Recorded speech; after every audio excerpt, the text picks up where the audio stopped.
Breaking news. కేంద్ర మంత్రి బండి సంజయ్, తెలంగాణ మంత్రి ఉత్తమ్ కుమార్ రెడ్డికి రెండు వేరు కేసుల్లో ప్రజాప్రతినిధుల కోర్టు వారెంట్లు జారీ చేసింది. మిర్యాలగూడ కేసులో కోర్టు విచారణకు హాజరు కాలేదంటూ కేంద్ర మంత్రి బండి సంజయ్కి నాన్ బెయిలబుల్ వారెంట్ జారీ చేసింది.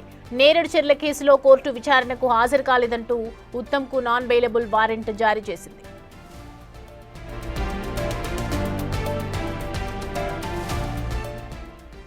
రైట్, ఈ అంశానికి సంబంధించి పూర్తి డీటెయిల్స్ మా ప్రతినిధి సురేష్ అందిస్తారు. సురేష్, ఒకేసారి బండి సంజయ్కి అలాగే ఇటు మంత్రి ఉత్తమ్ కుమార్ రెడ్డికి రెండు వేరు కేసుల్లో కూడా కోర్టు వారెంట్ జారీ చేయడం వెనుక అసలు ఏంటి డీటెయిల్స్ ఏంటి పూర్తి?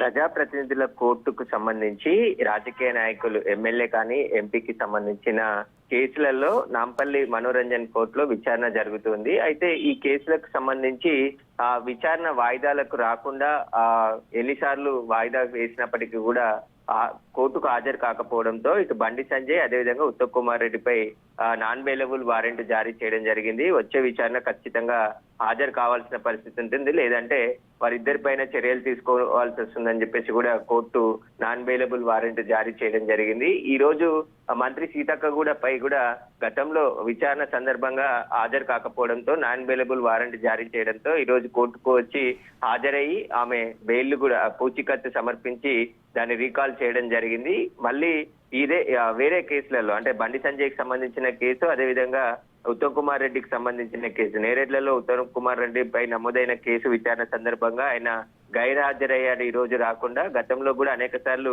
కోర్టు హాజరు కావాలని చెప్పినప్పటికీ కూడా హాజరు కాకపోవడంతో నాన్ బెయిలబుల్ వారెంట్ జారీ చేయడం జరిగింది. ఇక బండి సంజయ్ కూడా మిర్యాలగూడలో నమోదైన కేసుకు సంబంధించి విచారణకు హాజరు కాకుండా గైర్హాజరవుతున్నాడని చెప్పేసి కూడా బండి సంజయ్ పై నాన్ బెయిలబుల్ వారెంట్ జారీ చేయడం జరిగింది. ఖచ్చితంగా వచ్చే విచారణకు వాళ్ళు హాజరు కావాల్సి ఉంటుంది, లేదంటే ఖచ్చితంగా నాన్ బెయిలబుల్ వారెంట్ అమలు చేస్తామని చెప్పేసి కూడా కోర్టు ఆదేశాలు జారీ చేయడం జరిగింది.